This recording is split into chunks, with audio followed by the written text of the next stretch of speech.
Eu vou compartilhar uma prece de Teodoro. Vamos, por favor, elevar nossos pensamentos a Deus, acalmar nosso coração. Senhor, agradecemos por tudo que tem feito por nós. Tem sido nosso guia em meio à sua escuridão que tenta afligir nossos corações. Em meio à tempestade, em suas mãos, nos sentimos seguros. Permita que a luz recaia sobre nós e sua energia possa ser sentida em nosso espírito. Agradecemos pelo nosso corpo, pela saúde e pelo coração bondoso, e por permitir em nossa vida a evolução a cada dia. Agradecemos pelas provas e expiações, pois elas nos tornam seres humanos melhores que ontem. Nosso coração é pura gratidão pela oportunidade da vida, do aprendizado, de perdoar e ser perdoado. Agradecemos por iluminar nossos caminhos e direção em meio a um mundo ainda espinhoso rumo à regeneração. E que assim seja. Que assim seja. Obrigada, Silvana. Pessoal, vocês estão conseguindo ver os slides? Sim. Sim. Tá. Nós paramos nesse item aqui, que é o 307. O 307, pessoal, o Allan Kardec vai reservar, né, para discutir especificamente sobre os médiuns de efeitos físicos, né? Temos que lembrar que os fenômenos de efeitos físicos são aqueles que muitas vezes independe da vontade do médium. O médium pode evocar, ele pode tentar produzir um fenômeno físico, lógico, né, com quem produz o fenômeno, na verdade, é o espírito, ou seja, em concurso com os espíritos, sim.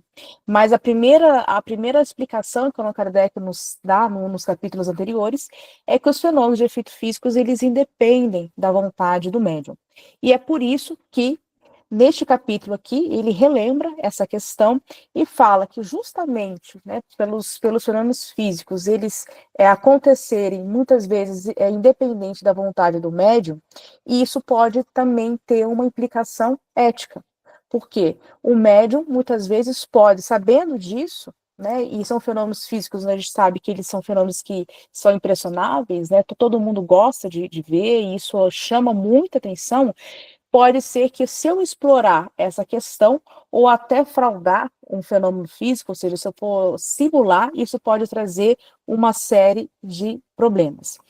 E justamente por eles produzirem, como o nome diz, né, apenas um fenômeno físico, o Allan Kardec já traz para nós, já tinha esse ensinamento para nós, né, já tinha trazido esse ensinamento para nós, que normalmente são espíritos inferiores, tá, que produzem esse tipo de fenômeno, porque espírito mais de luz, o espírito com quilates maior, ele vai se utilizar de outra metodologia de trabalho, de outro método de comunicação, que não seja através do fenômeno físico, né? Se vai se utilizar do que a gente estuda mais, são os fenômenos inteligentes. Então, por isso, né, como Allan Kardec coloca ali, embora eles não sejam maus, esses espíritos inferiores, eles atuam, né, eles vão atuar com o intuito de chamar atenção, para poder se divertirem. Então, por isso que não é muito a praia, né, não é muito utilizado pelos espíritos de luz, com raras exceções, né?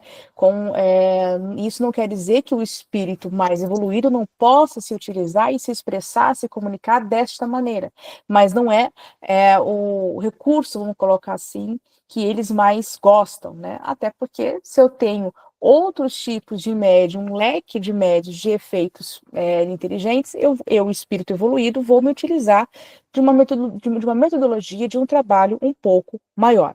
Tá?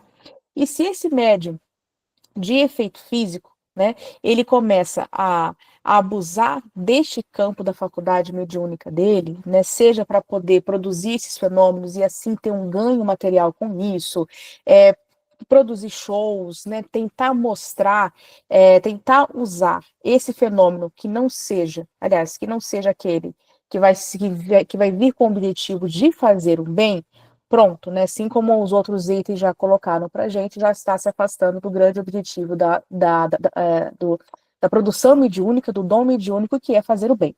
Então, todos aqueles que, né, vão abusar, que já sabe que possuem essa faculdade, já sabe que já tem, pelo concurso desses espíritos inferiores, e eu vou me aliar a ele para poder produzir uma diversão, eu já vou estar fugindo do objetivo, né? Até porque e fora que também a mediunidade de efeito físico é uma mediunidade que também pode ser, ela também pode ser, ela pode sofrer todas as consequências, né, ruins, né, se eu abusá-la, como qualquer campo mediúnico, como qualquer faculdade mediúnica, eu posso perder, posso ter a minha mediunidade suspensa, ou também posso, né, sofrer uma influência negativa ao ponto de que isso pode até se tornar um processo obsessivo, né? Então, isso quer dizer o seguinte, que assim como os médiuns de efeito inteligente, os médiuns de efeito físico também têm que usar com muita habilidade o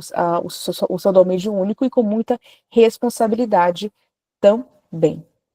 Né? Tanto que discutimos, né, na semana passada, usamos o exemplo do Gasparetto, né, que era médio de efeito físico, a própria a própria mediunidade de pintura, ela não deixa de ser também, né, apesar de ser colocado ali uma mediunidade de efeito inteligente também, porque há uma comunicação realmente, há uma interação entre o espírito do médium com o espírito que realmente, por exemplo, está produzindo aquela pintura, não deixa também de ter um acontecimento físico ali, há um fenômeno físico, tanto que a pintura, o desenho também se faz. O Allan Kardec também vai dizer que muitas pinturas, por exemplo, né, aliás, que é muito mais raro ainda, pode acontecer muito mesmo sem a mão do próprio médium, né? Ou seja, é como se fosse ali o pincel, o lápis de cor ali, ele realmente produzindo um fenômeno, tá certo? Então, é só um exemplo, né? E no caso desse médium famoso que nós citamos na semana passada, pelo abuso que ele teve da própria mediunidade dele, que ele, né, levou para um comércio, levou para uma vaidade, ele teve a mediunidade suspensa. O que, né, em primeira instância, à primeira vista, a gente pode achar que isso é algo ruim, né? O médium pode se sentir incomodado, até porque ele já estava vaidoso por ter essa faculdade. Porém, para ele foi até um bálsamo, né? Foi até uma coisa boa, porque evita, né, evita que esse abuso realmente vá para as consequências muito maiores e muito piores, né, como até mesmo a mediunidade, né, que é o grande perigo aqui de qualquer abuso mediúnico. Alguma questão, pessoal? Até então que a gente tenha colocado, ou agora, no início, ou na semana passada, se ficou alguma dúvida. Qualquer coisa vocês já sabem, né? Só levantar a mão, abrir o áudio, que a gente interrompe aqui, tá bom? O Allan Kardec está o tempo todo, né, falando para nós, tanto os médios de efeitos físicos quanto os médios de efeito inteligente, todos aqueles que exploram, principalmente levam essa atividade para o campo financeiro, tá certo? Eles realmente acabam, muitas vezes, perdendo ou tendo a sua mediunidade, como a gente colocou agora, meio que suspensa, justamente porque esses espíritos que até então, né, os bons espíritos que até então eles estavam ali justamente para poder, né, dar um avanço, para poder dar um auxílio, uma ajuda àquela prática mediúnica, eles terminam se afastando, porque eles vão perceber que aquele médium não tem a boa intenção, ele não está com a intenção de usar o seu dom mediúnico para fazer o bem.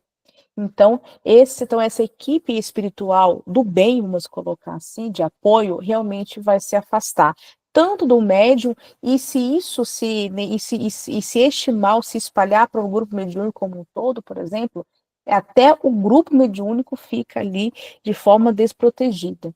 Então, é muito perigoso quando a gente começa a sair desse ethos moral, né, que é própria, que é aquele, né, vamos colocar assim, o nosso princípio máximo, né, que fora da caridade não há salvação. Então, quando eu saio desse ethos divino, seja qualquer atividade que eu fizer, inclusive a mediunidade, principalmente a mediunidade, se eu abusar né, como a gente gosta de colocar com esse dom divino, realmente eu vou estar desprotegida, porque essa equipe espiritual que estava ali com o objetivo de me ajudar ou de ajudar o grupo, ela vai se afastar e vai dar campo para os espíritos não tão bons assim, né? Não precisa ser maus, como a Allan Kardec coloca, mas são aqueles que não estão com compromisso, são aqueles que vão para brincar, para poder fazer alguma diversão, e realmente, e vai chegar uma hora que eles também vão cansar. Nem eles mais vão querer, eles também não vão produzir, né, mais aquele fenômeno, por exemplo, e isso termina dando espaço para uma simulação, para uma fraude, ou seja, o médium que já está ali, né, já dando o seu show pelo fenômeno físico, e ele se vê totalmente órfão, né, seja de bons espíritos ou de espíritos não tão bons assim, e ele não consegue produzir nenhum fenômeno de forma espontânea e natural, ele começa muitas vezes, o Allan Kardec observou, né, que ele começa muitas vezes a fraudar. Foi o que a história das mesas girantes nos conta. Né, realmente, o fenômeno das mesas girantes aconteceram? Sim, mas também aconteceram muitas fraudes. E o Allan Kardec consegue, ele traz para nós, a história também traz isso para nós, para a gente ver a diferença, né? Quando é que foi uma fraude, quando é realmente uma produção de um espírito, né? Que no caso, especificamente sobre os fenômenos físicos. E como que a gente, né, e como que o centro espírita, por exemplo, caso, né, a gente ainda praticasse, né, esses fenômenos físicos, né, que deveria, né, o centro espírita também deve ser considerado um laboratório, também tem que ser de pesquisa, principalmente na área mediúnica, porque não tem centro espírita sem o exercício do quê? Da faculdade mediúnica, né? Não é, talvez, o principal, lógico que o conceito de centro espírita se ampliou muito ao longo de toda, né? Desde quando Allan Kardec começou a formatar os primeiros princípios do movimento espírita, e isso se tornou, né? Lógico que esse ganho evolutivo e histórico nós tivemos, né? Culminando aqui no Brasil, que tomou um campo muito maior de atividades, né, que não estão diretamente, às vezes, ligadas ao campo mediúnico. Mas não existe espiritismo, não existe pesquisa espírita, já que eu tenho como meu objeto de estudo o espírito, não tem como eu acessá-lo, como eu estudá-lo sem essa pragmática aqui, ou seja, sem a mediunidade. Então não tem como. Então o centro espírita, além, né, de voltar a ter isso como estudo, voltar a ter esse laboratório, né, da vida, ou esse laboratório espiritual, como Allan Kardec coloca, como outros espíritos, né, como André Luiz também nos coloca, além de ser do centro espírita, para produzir esses laboratórios, lembrando que um laboratório não seria necessariamente um grupo mediúnico, que tem outra função, como é que o centro espírita, né, para poder, né, agora de uma forma ética, para poder impedir que esses fenômenos aconteçam, até mesmo essa fraude ou esse abuso da própria faculdade mediúnica de efeitos físicos, ou seja, como que a gente vai preservar essa prática espiritual, né? Ou seja, não vamos deixá-la de lado. Allan Kardec fala que a gente não tem que deixar nenhuma prática mediúnica de lado, né, justamente porque ele sabia que a mediunidade é um grande instrumento, inclusive, para a gente produzir ciência espírita. Então, não posso deixar isso de lado.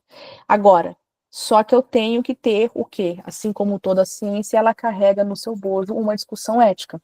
Então, como que o centro espírita aqui, representado, inclusive como um campo de produção de ciência, de produção de conhecimento, como que ele vai preservar esses médios?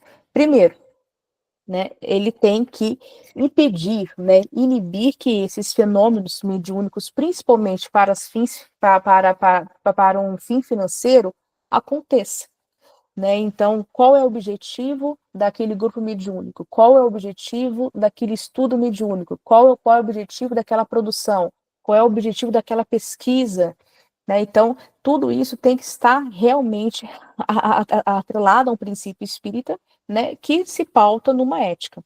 Ou seja, tudo aquilo que não vai vir para o bem, não vai vir para a pesquisa, ou para o consolo, ou para a caridade do bem comum, não me é válido, tá certo? Então, a casa espírita precisa é, é, colocar, né, essa consciência em seus médios como um todo, né, para que todos tenham essa consciência de que eu como médium, preciso agir de forma ética, de forma responsável, e não visar o lucro, de forma alguma. Tá? Mesmo se eu for dotada de um dom mediúnico incrível de efeito físico, eu não posso usar disso como um espetáculo, como algo que eu possa vir até cobrar por esse espetáculo. Pode falar, Silvane. Então, surgiu uma dúvida. Há algum aviso por parte dos espíritos a esses médiums? Tipo, tem alguma coisa assim que eles dão um toque? Eu não sei usar as palavras, que eles estão abusando, que estão explorando, não estão usando de ética. Tem alguma coisa nesse sentido? Tem muita orientação, né? Normalmente os grupos mediúnicos, dependente independente do tipo de trabalho que ele atua, tá? Ele tem um mentor dele, assim como nós, aqui no nosso grupo de estudo, nós temos um mentor, assim como a casa espírita tem um mentor, assim como nós mesmos temos os nossos mentores, o grupo mediúnico ele tem. E normalmente se deve, inclusive Allan Kardec fala, né? Qual é o primeiro espírito com o qual a gente deve se dirigir? Ao nosso anjo da guarda, ou o nosso espírito, aquele que vem para nos proteger. Então, se eu jogar, né, essa ideia que o grupo mediúnico ali, ele também tem um mentor, eu preciso dar espaço para esse mentor, nem que ele não queira se comunicar. Lembra, os espíritos se comunicam quando querem, e se for preciso, principalmente um espírito aí que já não é tão brincalhão assim, né? Para você ser um Sim. mentor, você já é um espírito ali que já possa de uma evolução considerável, né? O Allan Kardec nos coloca, né? O anjo da guarda, o protetor, é sempre aquele espírito que não é de luz, mas é sempre aquele espírito que pelo menos está acima da nossa evolução. Então, normalmente, de forma prática, a gente abre um espaço ali, abrir um espaço para que esse mentor ele fale através, ou seja, ele vem muitas vezes para dar um puxão de orelha, como você está falando, ou ele vem para Certo. poder dar um ensinamento, né? É lógico que cada um vai ter um jeito de falar né, e de se expressar. Mas o importante é que a função de mentor, ou seja, aquele recado vai ser dado. E às vezes ele veio para elogiar, muitas vezes também, né? Lógico, não para Entendi. inflamar o ego de ninguém, mas para poder colocar, né, para poder estimular a prática do bem, para falando, olha, estamos no caminho certo.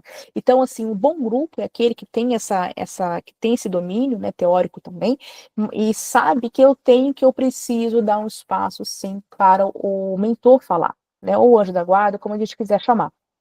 Então, se ele vem através. Então, assim, esse é um primeiro, vamos colocar assim, é uma primeira dica, né, para a gente ver se a gente está no caminho certo ou não.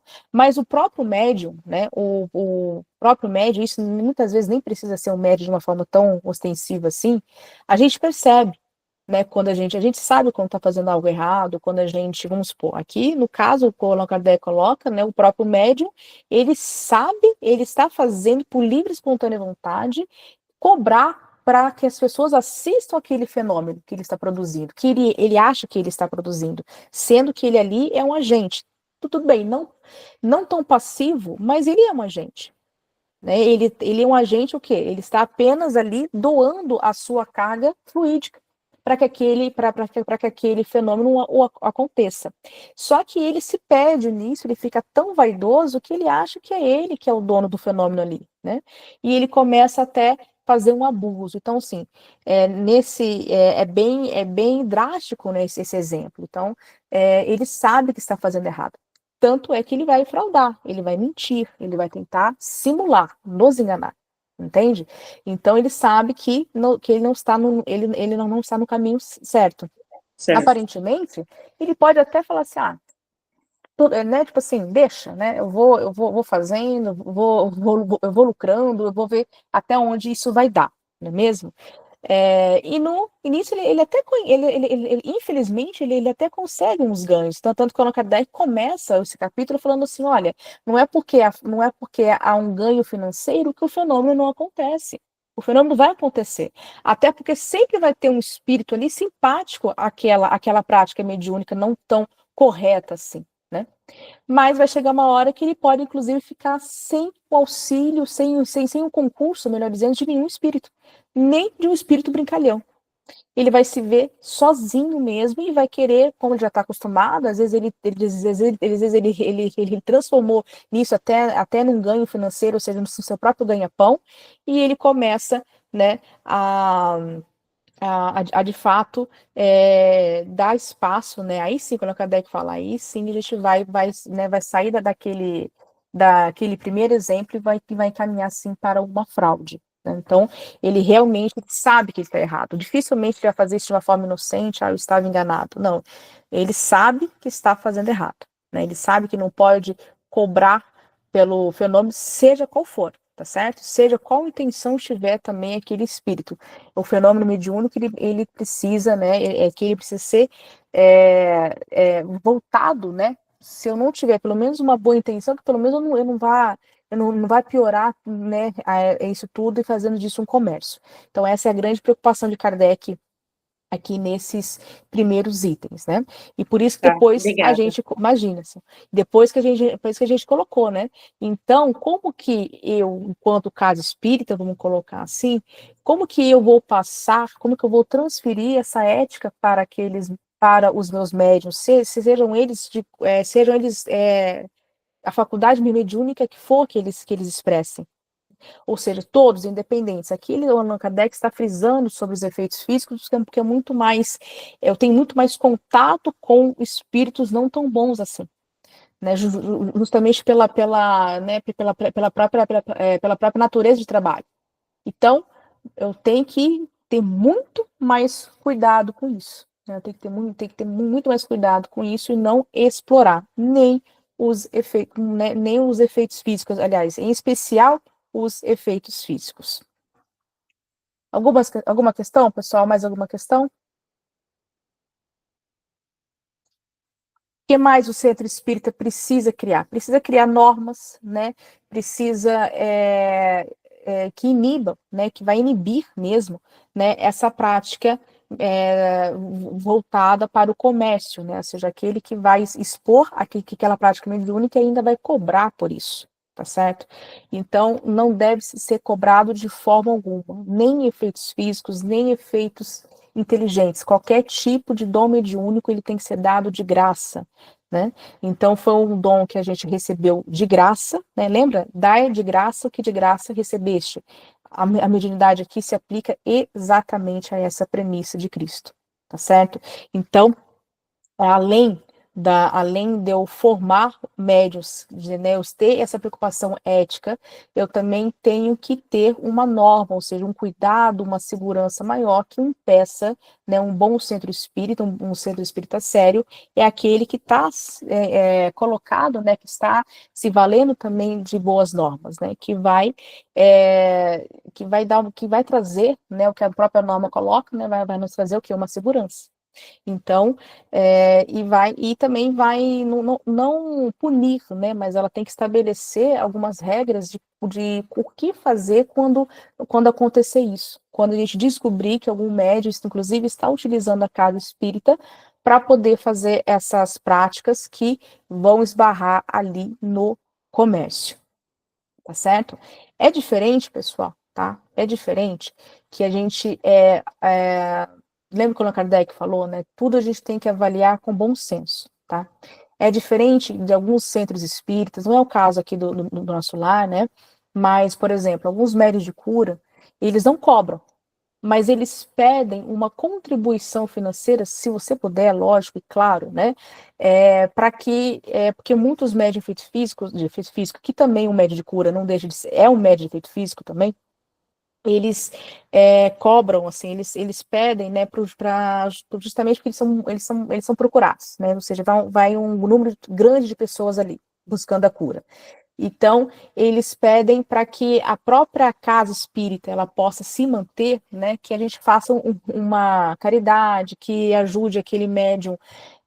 Tem médium, por exemplo, de efeito físico, de cura, que eles trabalham com ervas, trabalham com outros tipos de materiais que complementam ali, né, como se fosse a água do passe, vamos colocar assim, e precisa, né, como tudo aqui na Terra tem custo financeiro, eles apelam, eles precisam dessa ajuda financeira. Mas isso não vai diretamente para o bolso do médium, ele não está lucrando com isso. Mas aquela casa espírita, sim, precisa de uma ajuda financeira. Muitas vezes há filas e filas de pessoas ali esperando aquele médium fica dias ou até um dia inteiro, na verdade, ali, entre aspas, dando consulta, né, fazendo as curas, vamos colocar assim. E aquele centro precisa alimentar aquelas pessoas. Então, já vi centros espíritas, né, que pedem ajuda para comprar alimentos, justamente para poder alimentar aquelas pessoas que ali já estão doentes, né, e precisam comer, ficam o dia inteiro numa fila. Então, assim, quando a questão financeira, a ajuda financeira, a gente tem que sempre olhar com muito bom senso, tá? Então, aqui o Allan Kardec está falando especificamente, tá? Aqueles médios que vão ali para lucrar, eles querem fazer disso, eles vão fazer disso um ganho financeiro mesmo, e eles não precisam disso. Eles não precisam disso. Então, assim, há realmente uma vaidade, né? E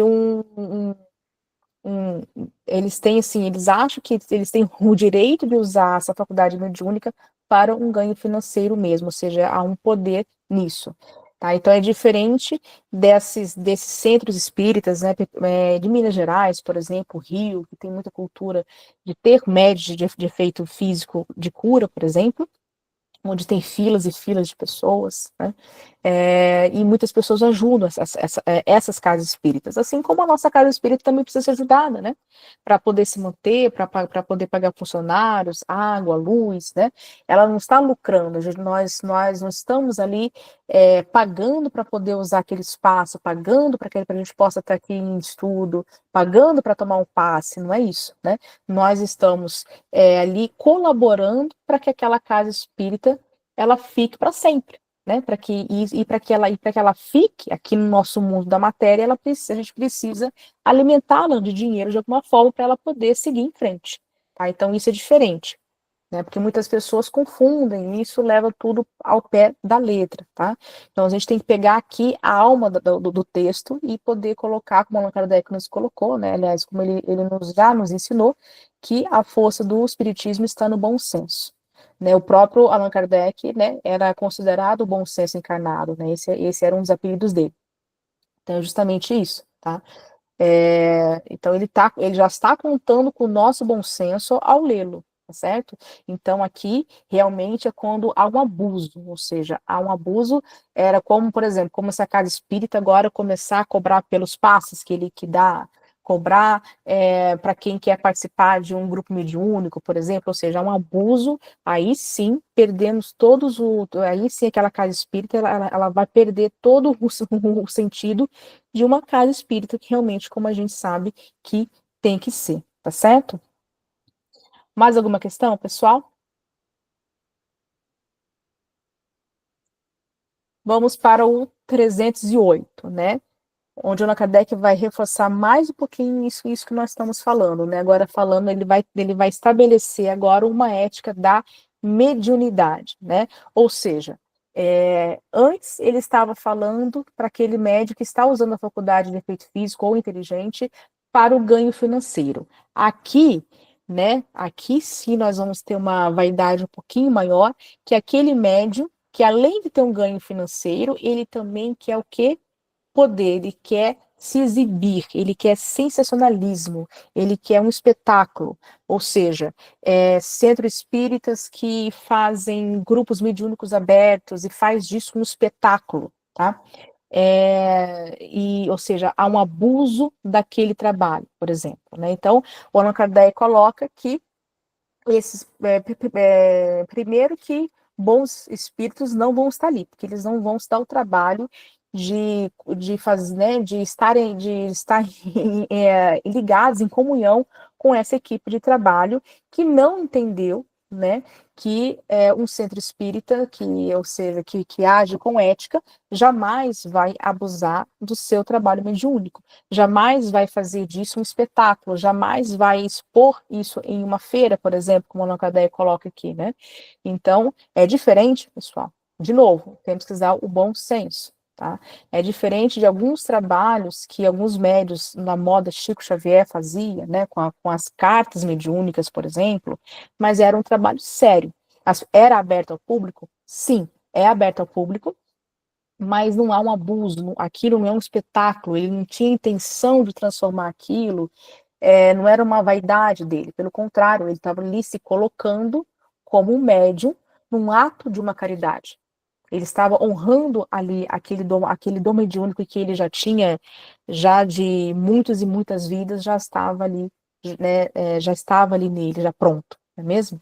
Então, não é porque é público, tá, que vai se enquadrar aqui, tá bom? Uma coisa é a de diretriz da FEB, tá bom? Isso que a gente tem que deixar muito claro. A FEB estabelece que qualquer atividade mediúnica, tá, tem que ser em grupos fechados. E isso a gente subentende que tem que ser na casa espírita, tá bom? O Allan Kardec, ele não vai trazer isso para nós de uma forma muito clara. Tanto que nós vamos estudar nos próximos capítulos, né? Já estamos acabando até a obra, onde Allan Kardec vai trazer para nós um modelo de grupos mediúnicos, por exemplo, né, que hoje nós chamamos de grupo, né, ele não vai ter nem essa expressão, né. O próprio Allan Kardec, né, aliás, os próprios médios dele, muitas pessoas tinham autorização para entrar ali e, ou seja, não era tão público assim, mas não podiam estar ali pessoas que não faziam parte daquele clube de médiuns e iam lá para poder, né, pessoas sérias que o próprio Allan Kardec filtrava, né, fazia uma triagem, mas ele permitia que essas pessoas estavam ali e né, para poder ver como que os médiuns trabalhavam, tá certo? Mas sempre com o intuito de pesquisa, nunca com o intuito de fazer disso um show, de fazer disso um espetáculo, tá bom? Porque quando a gente vai para esse viés, aí sim esbarramos aqui, ferimos essa ética da mediunidade. Então, essa ideia que nós temos, que a prática mediúnica só tem que ser feita na casa espírita, isso é uma idealização da nossa federação, tá bom? O próprio Allan Kardec, ele fala, inclusive, de grupos mediúnicos em casa, que é o que nós tínhamos muito antigamente, né? E ainda temos em algumas, porque o Paraná, né, o nosso estado aqui, ele é muito rígido, é uma das federações mais rígidas, inclusive, com relação de seguir o que a FEB nos coloca, não é mesmo? Então, dificilmente vamos ter pessoas aqui que vão trazer um discurso diferente. Mas, como nossa obrigação aqui no nosso grupo de estudo é trazer aquilo que o Allan Kardec, né, de forma mais pura, daquilo que o Allan Kardec nos coloca, tá? E nós vamos estudar isso, o Allan Kardec vai falar para nós que podemos sim ter grupos mediúnicos em casa, podemos sim ter grupos mediúnicos abertos, mas com muita parcimônia. Não é porque vai ser em casa que eu vou fazer de qualquer jeito. Não é que vai ser em casa que eu vou abrir as portas para todos os vizinhos. Não, é um grupo em casa que é um grupo sério, deixa de ser fechado, não deixa de ser fechado também. E por que ele fazia isso? Porque na época, né, você imagina, na época de Allan Kardec, nós não tínhamos essa configuração de centros espíritas que nós temos no Brasil. Os médios produziam, não tinha uma sede ainda, isso pelo menos no início, tá? O próprio Allan Kardec ia na casa dos médios, eles se reuniam, tá certo? Então, o próprio Allan Kardec, por exemplo, ia na casa do pai do Gabriel Delany, né, que é o Alexandre Delany. E o Delany ali pequenininho, né, ou seja, o próprio Gabriel Delany via o pai e a mãe dele, que eram grandes médios ali, e era um dos médios que ajudou o Allan Kardec a ter essas obras que nós estamos lendo agora, tá certo? Então, assim, então Allan Kardec viu que grupos pequenos, essa ideia de grupos pequenos não é só centro espírita pequeno, era realmente uma coisa em casa. tá certo? É lógico que se a gente for avançar aí sobre esse estudo, né, a gente vai ver que a FEB não colocou essa questão, vamos criar um centro espírita para poder também fazer a prática, né, para a gente também montar esses nossos centros pequenos, ou seja, tirar da casa e ir para um lugar neutro, né? Lógico que vai ter muito mais controle, e está certo, né? Está certo. Vamos, a gente pode colocar aqui, de um certo modo, né? A FEB tem a sua razão e ela tem a obrigação de fazer isso mesmo, né? Ela tem um compromisso de unificar o trabalho, né? E se imagina se cada um de nós tivermos na nossa casa um grupo mediúnico, por exemplo. Né, é difícil ter um controle, é difícil essa federação manter esse controle.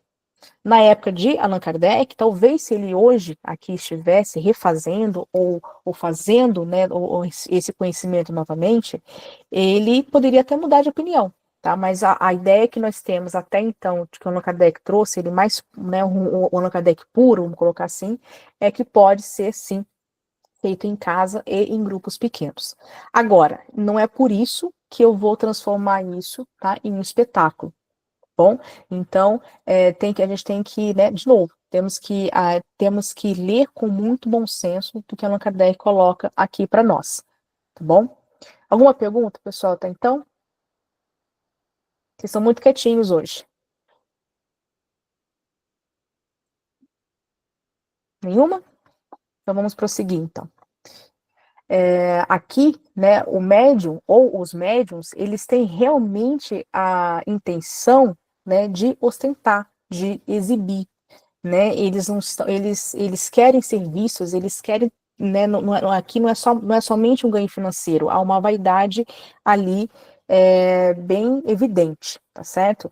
Ou eles querem realmente, eles acham que aqui, se eu produzir esse fenômeno de único, se eu deixar isso para qualquer um ver, que não pode ser qualquer um, tá? Até o próprio Allan Kardec fazia a triagem e ele selecionava a dedo quem poderia estar ali junto com os médios, tá bom? Agora aqui é como se fosse um show, ou seja, todo mundo ali pode ver, seja essa pessoa que tem alguma instrução, algum conhecimento espírita ou não. Pelo contrário, né? Já no capítulo terceiro, né? Do método, né? Aqui da primeira parte da obra, o Allan Kardec fala, né? Não se deve se aproximar e não se deve trabalhar ver ou trabalhar com a própria faculdade mediúnica sem nenhum conhecimento prévio, né? Ou seja, e a gente pode estender isso até um equilíbrio, né? Se a gente percebe que a pessoa não tem equilíbrio, ela não tem conhecimento, ela não pode ficar próximo ali, até para um perigo para ela mesma, porque ela pode se impressionar, ela pode ela não vai conseguir ter instrumentos, ter uma bagagem, ter um repertório para poder interpretar aquilo, pode ainda sair com uma ideia que o Allan Kardec tinha essa preocupação também, sair com uma ideia meio torta, meio nebulosa ou errada, né, do que é o espiritismo. Então ela vai sair, ela não vai ter, não vai ser um bom, vamos colocar assim, né? A gente não vai estar oferecendo para ela uma boa impressão, ou ela pode ter, né, uma coisa pior ainda, ela pode sair também com uma influência que isso vai lhe causar muito mal, né? Então, por isso que tem todos esses perigos para aquele que assiste, e perigo também para aquele que está abusando, né? Para aquele que sabe o que está fazendo e mesmo assim vai ostentar com a faculdade mediúnica. Então, tudo, né? O que que esse texto aqui, o que que esse trecho aqui ele nos coloca, né? Que não podemos ter abuso de nenhuma, né? Não tem nenhum abuso ali específico que a gente possa ter, né? Até porque o nome já coloca, é um abuso, muito menos, né? Quando eu vou usar essa faculdade mediúnica para poder fazer disso um espetáculo. Então, isso para a proteção não só dos médiuns também, mas também para aqueles que estão atuando, até porque espíritos não tão bem intencionados assim, aqueles que gostam de brincar, né, que não estão também com bom objetivo, eles vão se aproveitar disso. E isso é um grande perigo, né? Quanto mais a gente deixa na hora do trabalho que esses espíritos não tão bons assim, eles possam exercer uma grande influência, né? O trabalho vai se perder e aquela equipe espiritual que possivelmente ali estava vai se afastar, né? Como a Sil perguntou, né? Como que a gente sabe disso? Eles vão mandar um sinal, vão falar com os médiums, vão tentar dar todos os tipos de conselho, de ajuda, mas se a gente não, se mesmo assim, né, pelo uso da nossa própria liberdade de escolha, a gente mesmo assim escolhe,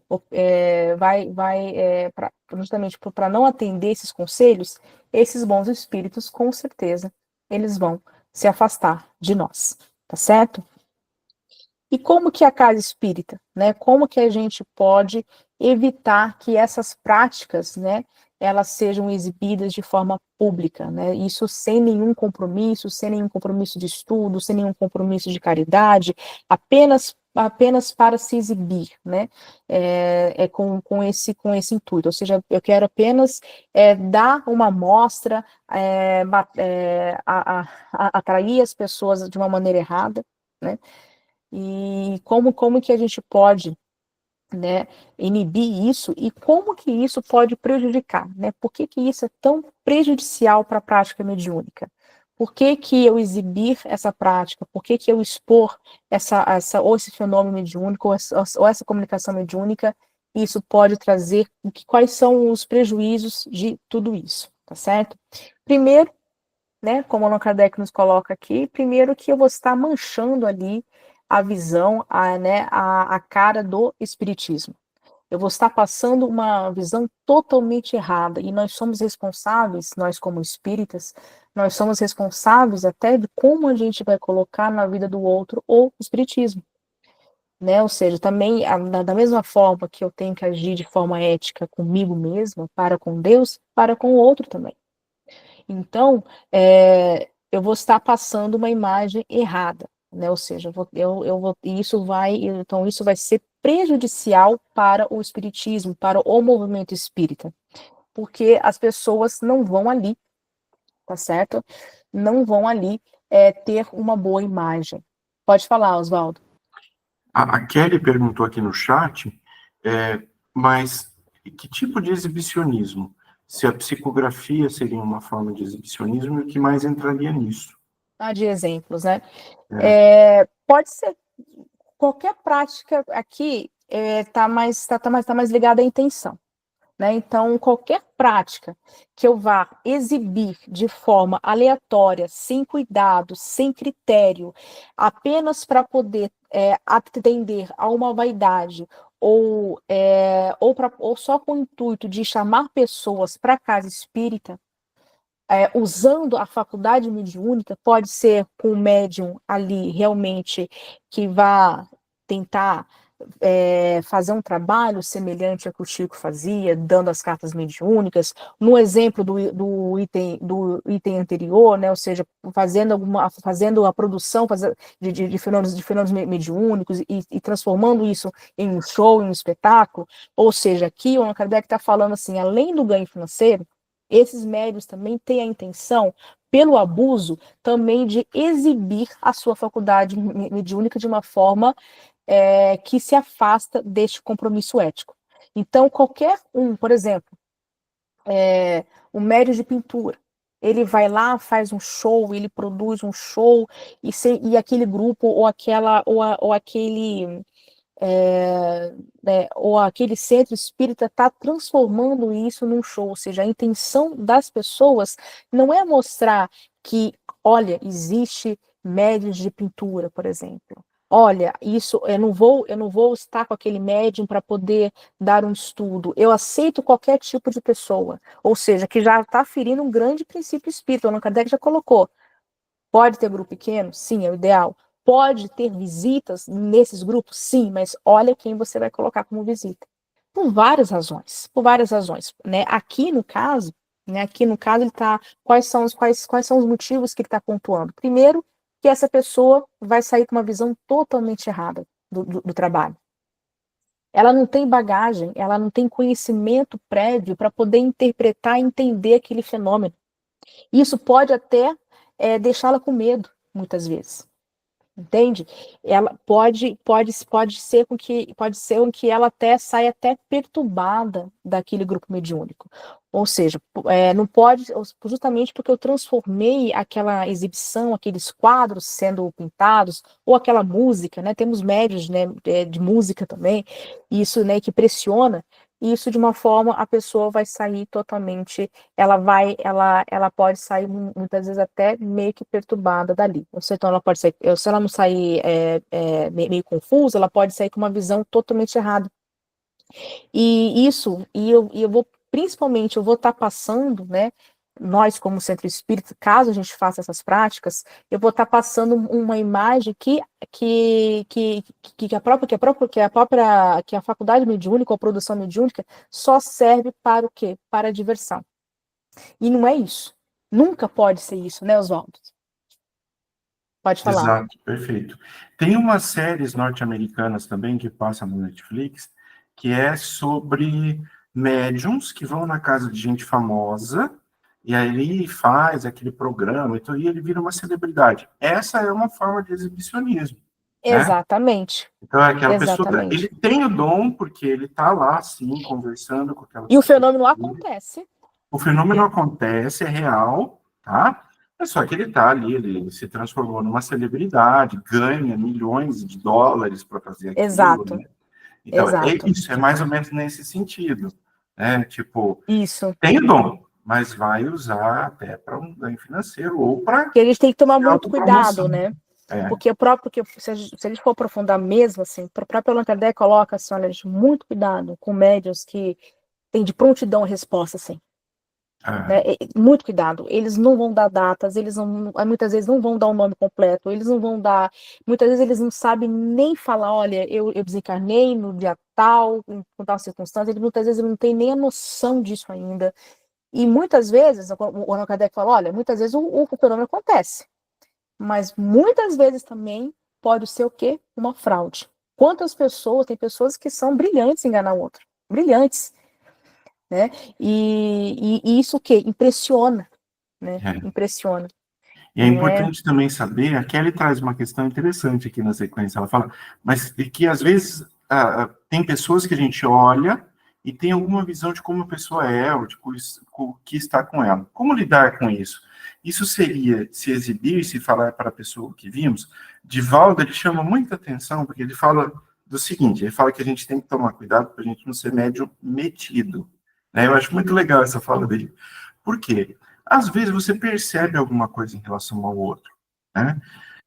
Agora, tem que ter muito cuidado para você chegar e falar para o outro, porque, primeiro, pode ser que ele não vá acreditar, pode ser que ele ache que aquilo é uma ilusão sua, pode ser que ele não esteja preparado para ouvir aquilo que você viu em relação a ele, né? Então, você percebeu algo, percebeu que seria interessante, aí cautela, né? Vai sentindo, se seria interessante, o momento exato, pede para a espiritualidade, se for para falar, criar um momento para isso, que ela vai criar. Né? Exatamente. Tem que ter cautela, porque isso às vezes acontece mesmo. Você viu acontece. Você não deve falar.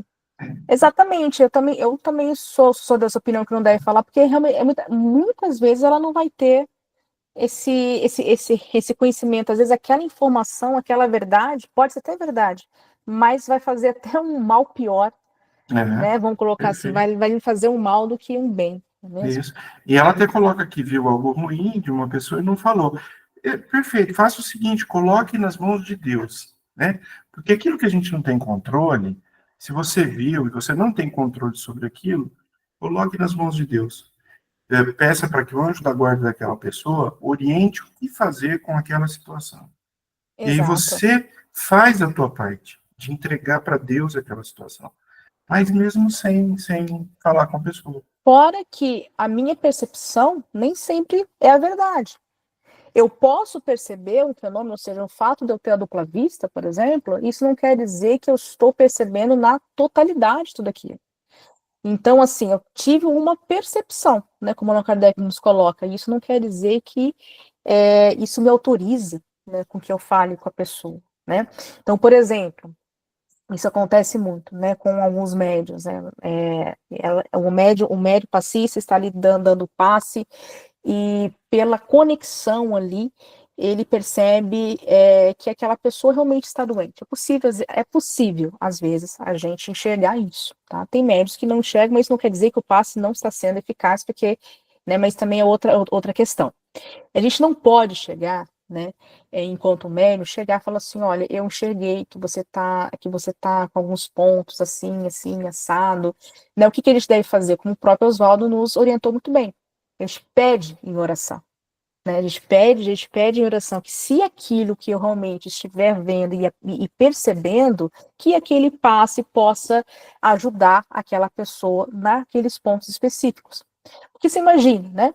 Se a gente for falar tudo, né? For falar tudo o tempo todo,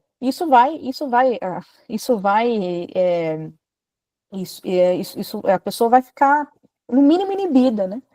Mas acho que muitas vezes isso perturba, né? Isso perturba até mesmo entre espíritas, né? Não é porque eu estou vendo ali um espírito do lado do Oswaldo, por exemplo, não estou vendo, tá, Oswaldo? Estou dando um exemplo, né? Né, que eu vou falar para o Oswaldo. Até porque nós estamos rodeados, né? Vai ter espíritos encanados perto de nós o tempo todo. Então, assim, realmente a gente tem que ter muito cuidado, né? A gente como a gente vai colocar não só os princípios do conhecimento espírita, mas também aquela percepção que nós temos do mundo espírita, aí sim que é o mundo espiritual.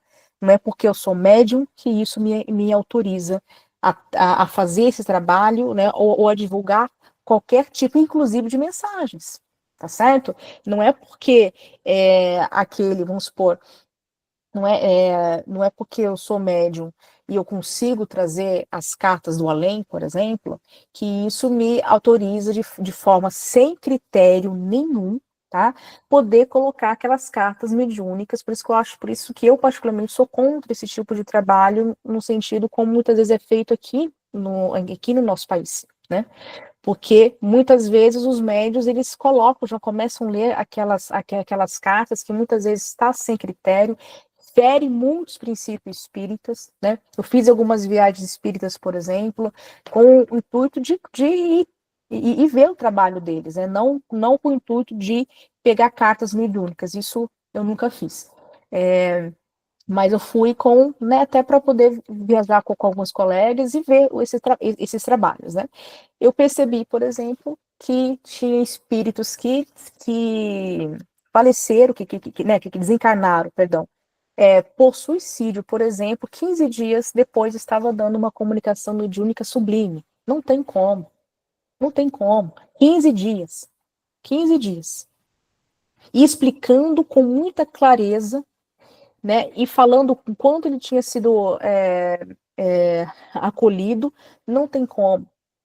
Não é no sentido que esse espírito vai ser, né, ele vai ser punido, mas ele tem uma perturbação espiritual. Se todos nós temos, independentes da forma com qual a gente vai, da forma com qual a gente vai morrer para deixar o nosso corpo físico aqui, se até por morte que é tida de forma, né, que não foi provocada, é natural, por exemplo, já nos causa essa perturbação.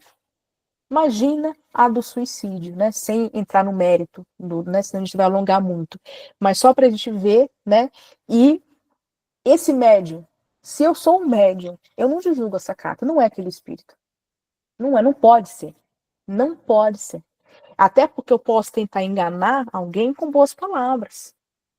Ah, mas será que não era um mentor que queria consolar aquela mãe, consolar com mentiras? Nunca vi mentor fazer isso. Né, você já viu, Oswaldo, algum mentor fazer isso? Também nunca vi. Não é mesmo? Não tem como, né? No máximo, né? Agora, aí a gente acompanha o trabalho do Chico, que eles, entre aspas, imitam, se espelham no trabalho do Chico. O Chico, primeiro que a produção do Chico, a gente imagina que ele ficava psicografando assim a tarde toda, né? Mas era uma média assim de 6 a 7 produções para aquele rio de pessoas. Justamente, né? Lembra que ele falava, né? O telefone só toca de lá para cá, era a forma como ele trabalhava. Então, há muitas pessoas ali iam 7, 15, 20 anos perseguindo, entre aspas, o Chico para conseguir uma carta mediúnica e conseguia. Por quê? Demora tanto? Porque o espírito precisa de um tempo, né, ele não retorna e já relembra de tudo. Já tem a capacidade, inclusive, de se comunicar com os dois mundos. Agora, e no caso desse médium que eu fui, por exemplo, era 15 a 20 cartas. Impossível isso. Impossível. Né? Só quem tem um pouquinho mais de estudo, aí eu fiquei pensando, né? Lembrando desse estudo de Kardec, né? E a ética? Né? E aí eu fico pensando, ele pode até ser médium, mas nem sei se ele, né, que se ele está no rol de alguns médios, inclusive, que respondem processo por aí. Mas ele pode até ser médium, o próprio Allan Kardec coloca, né? Não cabe a mim a julgar. Mas aquela comunicação, alguma coisa está errada. Alguma coisa está errada, porque. E não era só um, não, tá? Tinha outros que, infelizmente, tinham falecido né? Tinham tirado as suas vidas e estavam ali já dando a carta mediúnica. Então, assim, isso para mim, neste caso, para mim, se encaixa como, ou seja, aquele médium estava exibindo, ele tinha uma postura até um pouco vaidosa, né? Ele estava ali, pode ser que, vamos supor, né? É uma interpretação, né? Nós estamos colocando isso como hipótese. Pode ser que neste caso esse médium caia aqui nesse grande erro moral aqui. Pode falar, Selma. Oi, Ana. Não, é que eu queria dizer, né, que eu participei, não com olhar de criticar nada disso, mas é que eu me recordei, você falando, participei de uma leitura de cartas, né, uma comunicação dessa maneira, aqui em Londrina, e assim, muitas pessoas, né, atrás, né, porque querer saber aquele sentimento muito forte de ter um contato com o seu ente querido, e apenas oito cartas foram lidas. E Uhum. a primeira carta que ele leu foi de uma moça que havia se suicidado há 30 dias, mais ou menos, numa É. comunicação para o pai, né? Aquilo eu fiquei pensando, questionando, e eu estava ainda iniciando na doutrina Uhum. espírita, já faz alguns anos, e eu fiquei me questionando também muitas coisas, e agora, vários anos depois, vem a resposta, né, daquilo que eu havia me questionado, que você está acabando de falar, né? Então, Que achei interessante. é muito difícil, Selma. A gente pode ver, né, a quantidade de informações que nós temos, né, sobre como que fica a condição espiritual daqueles que infelizmente se matam. Não é Sim. fácil, é difícil, né, no sentido assim, precisa de tempo, né, esse espírito ele precisa de tempo, ele precisa ser acolhido, ele precisa tomar essa consciência, ele precisa acalmar esse É, sofrimento, ele precisa de uma maturidade espiritual ali, né, até o ponto dele conseguir, né, até o ponto dele conseguir ter a ciência de, primeiro, ele desencarnou, depois ele pode se comunicar, isso leva um tempo.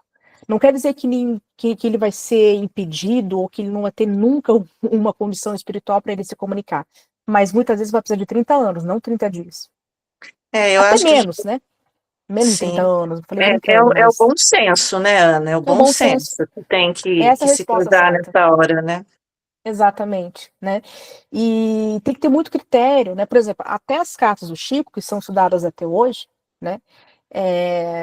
Elas tinham um certo critério.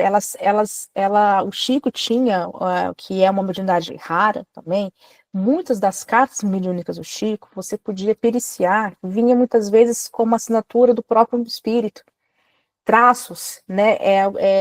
E ele mesmo se colocava numa posição humilde, como todos os médios têm que ser. Não, pode pesquisar, deve-se avaliar. Eu apenas fui o quê? Um transmissor, eu apenas ajudei, eu apenas fui um médium, certo?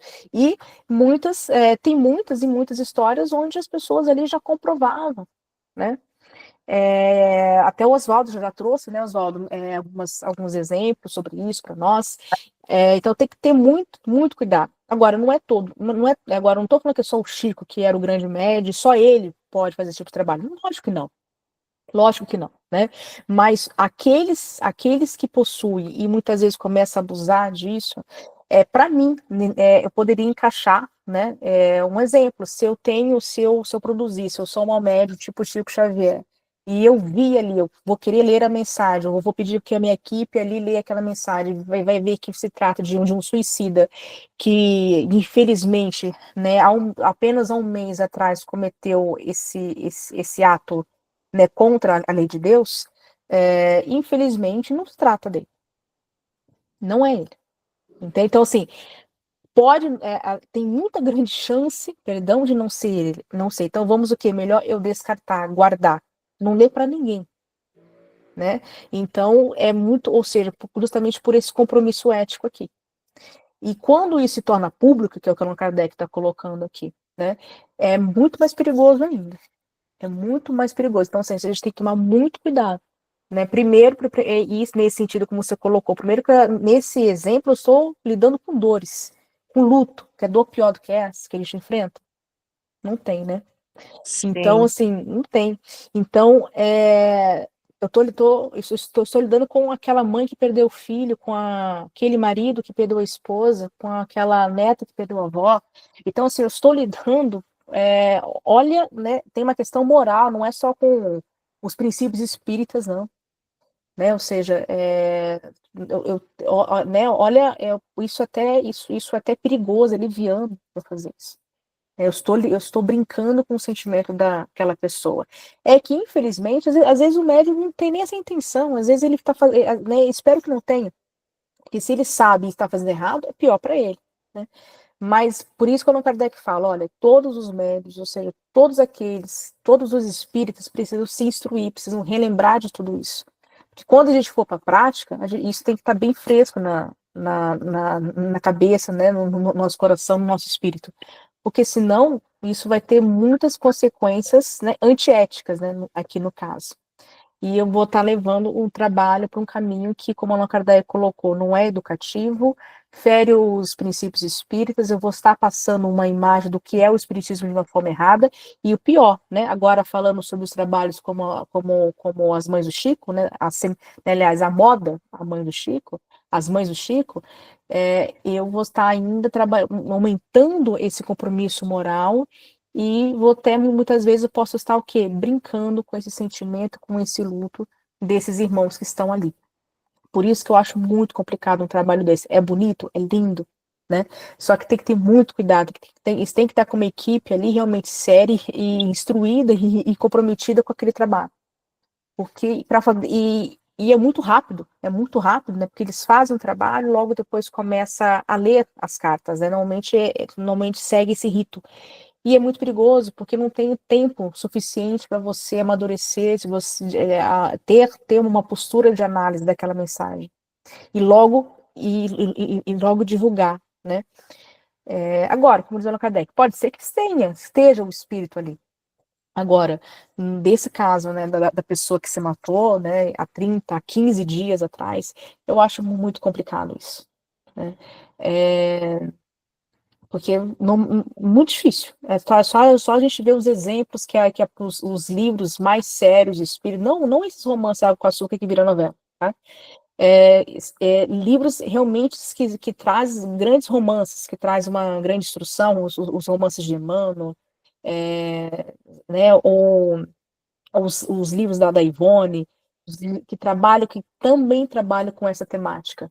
A gente não vai ter um personagem, tá? Não vai ter um que vai ver, que ele vai já vai voltar de forma tão. Não vai ter nem essa perturbação espiritual, né?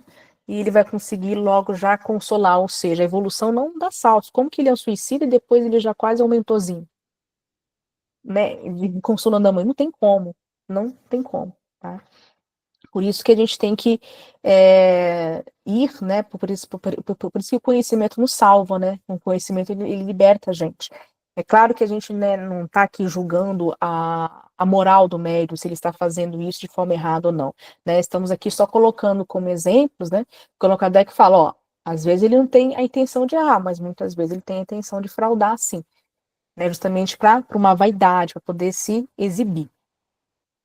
e começa, né? E isso vai abrir espaço justamente, né? Como naquele que vai buscar o lucro, aquele que vai realmente enganar, aquele que vai fazer de truques, né? Quantos hoje, né? Quantos usam o próprio Instagram, as outras redes sociais para pegar informações do falecido para colocar na carta mediúnica. Isso isso até é objeto, isso até é um crime, né? Isso vira até um processo e com razão, ainda bem que vira, né? Porque justamente o médium, né, fora os débitos que ele já está pegando ali com o mundo espiritual, com Deus, perdão, né? Não é com o mundo espiritual, é com Deus, os nossos acertos divinos, né? Agora, também perante um homem que, né, se a nossa lei, se a nossa, né, se o nosso direito, nossa forma de enxergar já vê isso como errado, imagina Deus, mesmo. Então, assim, por isso que a gente fala, ser médium não é fácil. A gente tem que estar vigiando e orando o tempo todo, porque médios perfeitos não existem. Médios sem vaidades não existe. Então, assim, a gente tem que sempre estar lutando contra isso, né? E principalmente, né, tendo essa postura muito responsável de como eu vou colocar um espiritismo na vida do outro, né? Porque até um passe dado de forma errada, eu estou transmitindo, quando eu estou dando um passe, eu estou colocando o espiritismo na vida do outro. Quando eu estou em uma reunião mediúnica e e aquela produção, por exemplo, vai se tornar um livro, por exemplo, o Chico, por exemplo, ou esses outros esses outros médios que serviram aos autores espirituais, também estão né, eles também são coautores ali, no sentido ético, porque eles também são responsáveis de como eles vão colocar. O palestrante também, ou seja, qualquer um que trabalha né, que tem um compromisso com algum trabalho espírita, tem que agir de forma ética. Vi que tem uma mensagem grande aí no chat. Você pode ler para nós, Oswaldo, por gentileza? A Kelly comentou que numa ocasião que ela estava no cemitério, um espírito conhecido dela e da família, que havia se suicidado há muitos anos, né, se manifestou para ela e pediu para que ela escrevesse ali o nome completo dele e tal, na lápide. E aí ela coloca aqui, na sepultura, e escrevi, mas ele me acompanhou. Foi numa médium que atende desde 1970 e ali ele se manifestou. Mas ali já fazia 16 anos do desencarne dele, né? Então, provavelmente deu tempo dele se recuperar no plano Sim, já é um espiritual. tempo, sim, não são 30 dias, né? Exatamente, né? Então ele já tinha passado por Pelo um menos uma período bem lucidez ali longo, do que tinha né? acontecido, né? Sim, Exatamente. exatamente. Esses fenômenos, né, que às vezes os espíritos nos aparecem, seja ele um suicídio ou não, são muito mais reais do que as comunicações mediúnicas que a gente vê como espetáculo, por exemplo, né? Então, assim, não é que eles não apareçam, não é que eles não se comunicam, mas a gente vai ter que ter um tempo ali, né, vai ter que dar um tempo para eles. Sim. Porque não é. Até, por exemplo, espíritos diz que eles desencarnam com uma doença muito grave, houve, por exemplo, o corpo físico ele, né, sofreu muito devido, né, ele foi muito agredido através daquela doença. Até mesmo quando esse espírito retorna à pátria espiritual, né, ele traz isso no seu centro de forças, vamos colocar assim, ele demora não tem paz, ele também, entre aspas, né, ele vai ser acolhido, mas ele não vai, semana que vem, já da comunicação, já vai estar todo o quê? Perfeito, né? Por exemplo, vou dar um exemplo pessoal, dificilmente faço isso, vou dar um exemplo pessoal, né? Para quem muitos aqui já me conhecem, eu tive uma irmã que já morreu, faleceu, desencarnou há 11 anos atrás, a minha irmã mais velha. Um câncer super agressivo, assim, praticamente que, perdão pela expressão, mas praticamente comeu o cérebro dela. Ela tem um câncer na cabeça e, assim, foi o que a vitimou, tá certo? E as pessoas, né, falavam, você não vai procurar uma carta dela, né? E como eu sempre tive sempre muito medo, por causa desses conhecimentos, né?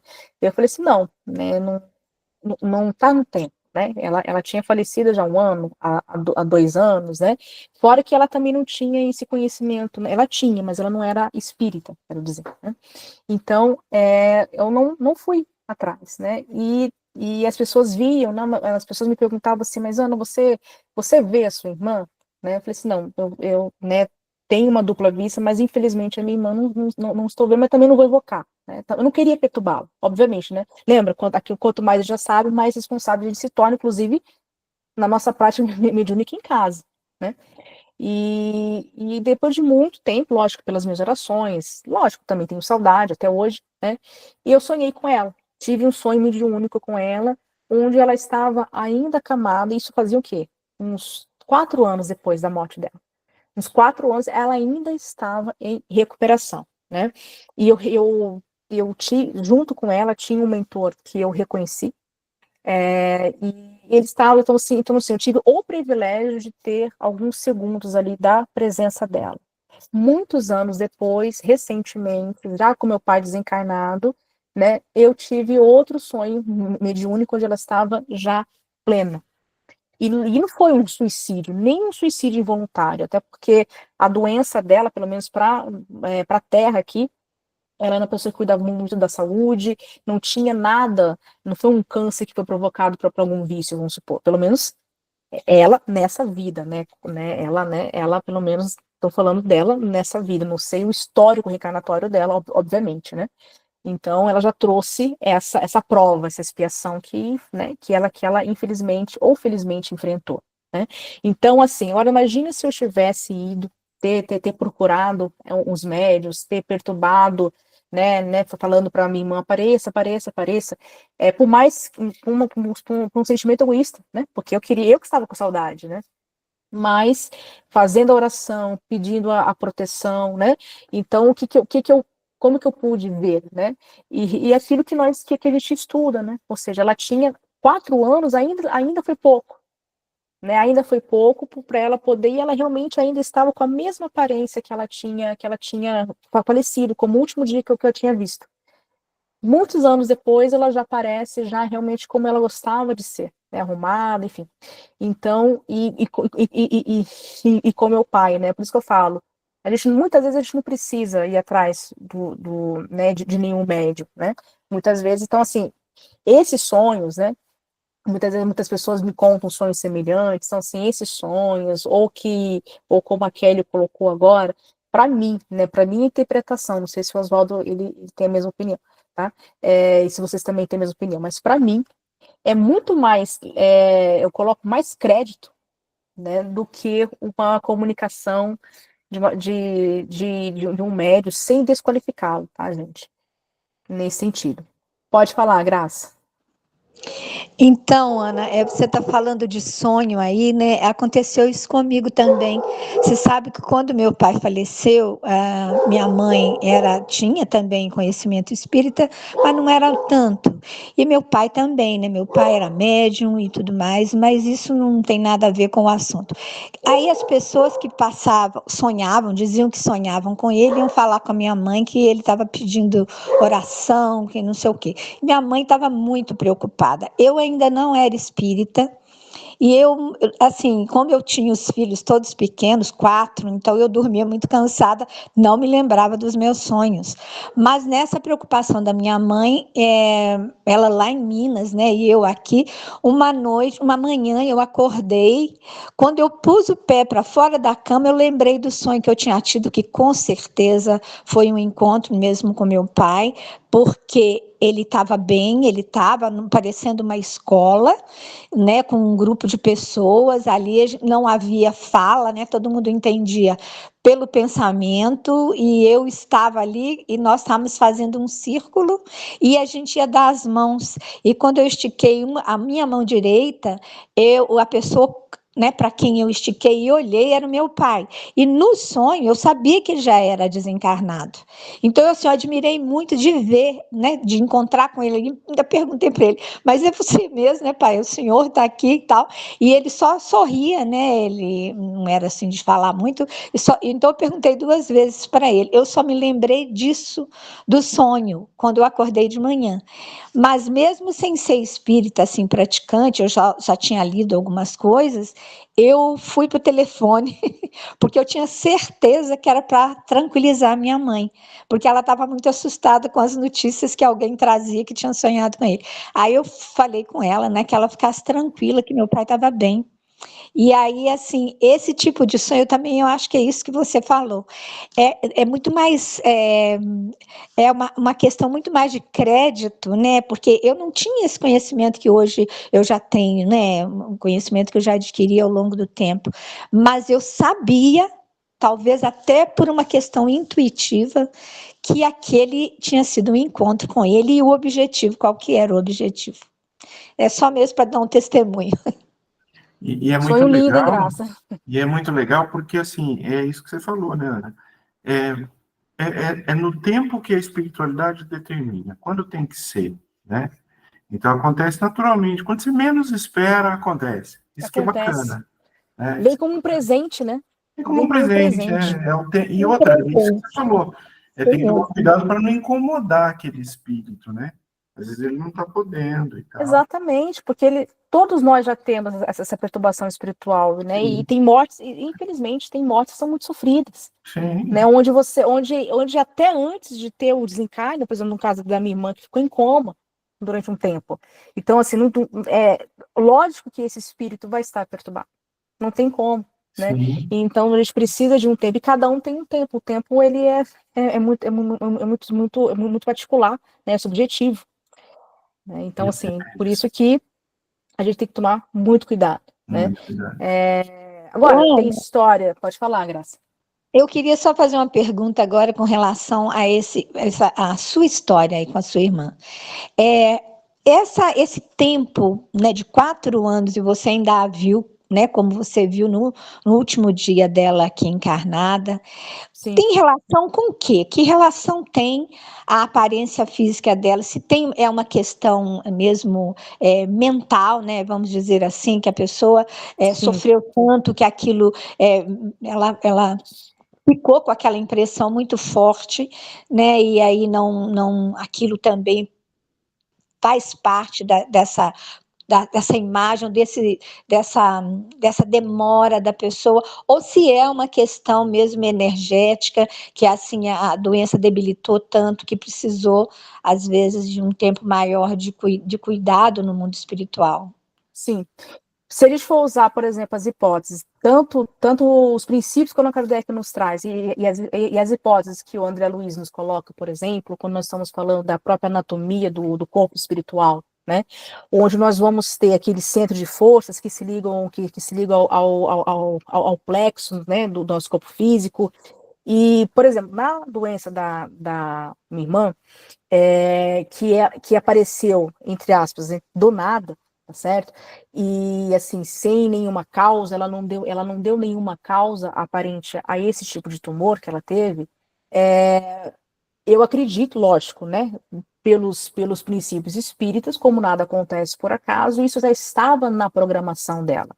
O André Luiz, por exemplo, né, por isso que eu chamei ele para conversa, ele fala para nós que quando nós estamos fazendo a nossa programação reencarnatória, onde a gente programa as maiores coisas, né, aí o Allan Kardec já coloca isso para nós como informação, inclusive as doenças, a causa-morte, né, como o nascimento, enfim, as maiores, vamos colocar assim, os maiores acontecimentos, o nosso corpo espiritual, ele é preparado para isso, tá? Então, assim, o corpo dela, né, ou seja, a matéria apenas já manifestou aquilo que o perispírito já estava já desorganizado, né? Ou seja, como eu falei, eu não tenho, como o André Luiz coloca, eu não estou aqui eu não tenho os caninhos dela para saber as vidas passadas dela.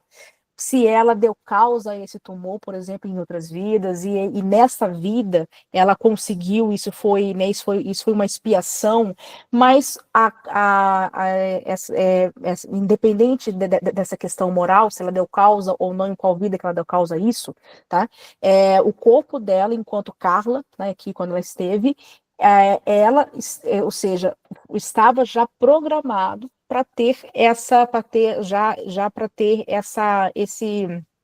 a produção dessa doença, tá certo? Então, assim, ela precisava passar por essa doença. E até porque o câncer dela, por exemplo, retirou quase todas as suas funções. Ela não chegava mais, ela não falava mais, ela paralisou. Ou seja, e o câncer realmente, né, o tumor que ela teve era um nível 4, era o pior que tem, entendeu? Então, assim, que não tinha operação, era inoperável, sabíamos que ela já iria há algum tempo, ela não estaria mais conosco, tá? Pelo menos de presença física. E aí, ela, ou seja, como o Allan Kardec coloca, como a perturbação, e a perturbação tem a ver muitas vezes com a causa-morte, e se a gente for avançar essa anatomia espiritual, muitos dos centros de forças dela, inclusive, estavam o quê? Em desequilíbrio. Precisava de um tempo, né? Lembra, é o pensamento, é a vontade que alimenta a nossa matéria, né? E esse pensamento, essa vontade, ela vai vir através de um entendimento, de uma compreensão já da vida espiritual, né? Então, isso, lógico, vai trazer as questões também de como ela vai lidar com aquilo, se ela aceitou o desencarne ou não, né? Tem muitos elementos que vão interferir ali. Mas de forma física, né? Eu já imaginava isso mesmo, né? Então, eu já imaginava que eu já imaginava que ela não iria já voltar plena, até porque isso não existe, né? Essa ideia que os romances, os filmes espíritas nos colocam não é exatamente assim. Então a gente leva realmente vamos colocar assim esse próprio desequilíbrio nesse centro de forças. E não é o centro de força que, né? Aqui em cima, né, o principal dela já perdeu toda. Foi o, né, que é o que controla tudo, né, vai dizer o André Luiz para nós, o dela estava, né, ou seja, foi uma doença realmente muito grave. E mais de 4 anos, lógico, aí também tem que ver a minha percepção também. Tudo isso eu vou levar em conta, né? Sim, Também a gente vai aumentar muito a discussão. Mas, para mim, né, a sensação que eu tive desse sonho, que foi um sonho mediúnico, foi um sonho bastante claro. E ela já estava lúcida, mas ela ainda, eu fui levada como se ela estivesse em um hospital. Ali ela estava em um hospital ainda, mas ela estava andando, né? Pelo menos assim, no meu sonho, ela brincou, né? Então, mas ela ainda estava com um aspecto doente. Pelo menos essa é a minha percepção, tá? ô Essa Ana, foi a minha percepção. e tem também a questão do tempo, né? Do tempo que no mundo espiritual não é o tempo que a gente Não é o conta. mesmo, não é a Então, os mesma medida, 4 né? anos que você fala, Isso, lá com certeza era menos tempo, porque o tempo é, vamos dizer assim, relativo mesmo, né? A é dimensão relativo. que a gente Não está. tem como, Mas assim, exatamente. você respondeu bem bacana aí, porque você contemplou, na minha opinião, as duas dúvidas que eu levantei, né? A questão mesmo da impressão que ela guardou daquele sofrimento e também das questões, né, no perispírito dela e assim, isso também, como você disse, a sua percepção, né? Mas Uhum. eu acho que é bem assim interessante, eu achei bem interessante. E a questão do tempo mesmo, né? Que o nosso tempo aqui é contado de forma diferente. A gente tem Sim, calendário, né? Eu acho que eles não têm.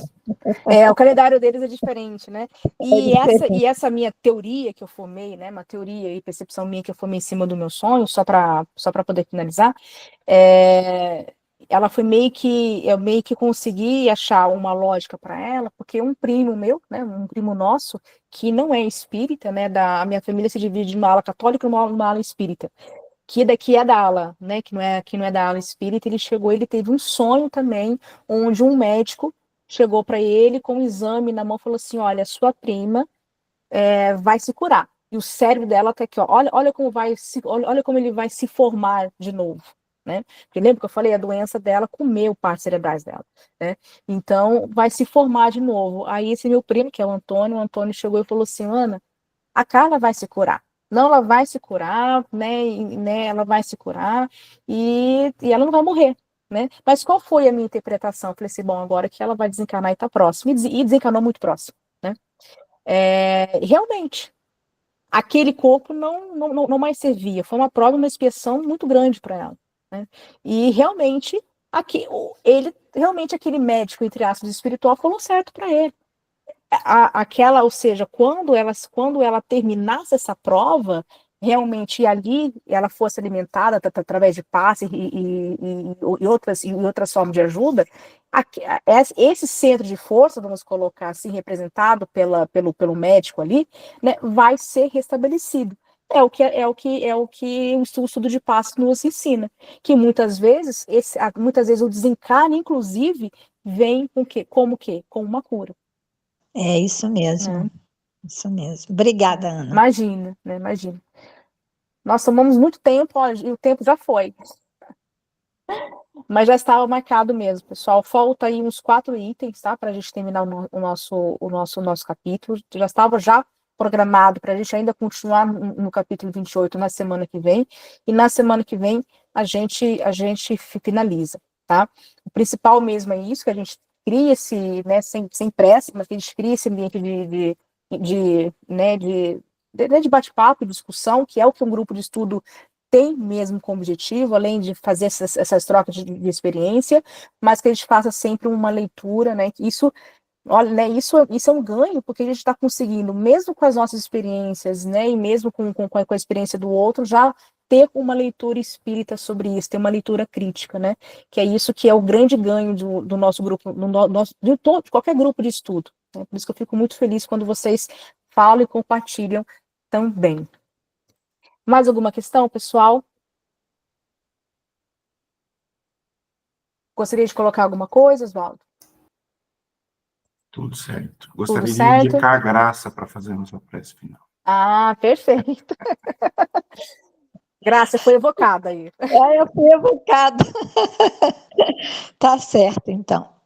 Então, vamos mais uma vez, muito agradecidos, muito gratos mesmo à espiritualidade amiga, nossos anjos guardiões, todos esses nossos protetores, os dirigentes desse estudo, agradecer muito a eles toda a inspiração, toda, né, luz que o estudo nos traz, que a Oswaldo e a Ana vêm dividir conosco todo o seu esforço. Agradecer muito a eles por essa oportunidade, agradecer a Jesus, nosso mestre querido, e ao Deus, nosso Pai, por podermos estar aqui nessa segunda-feira, reunidos, aprendendo um pouco mais. Que Deus nos abençoe a todos e continue nos iluminando nessa busca desse conhecimento, nos ajudando nessa busca também de nos tornarmos seres melhores. Muito obrigada, Senhor, que assim seja. Que assim seja.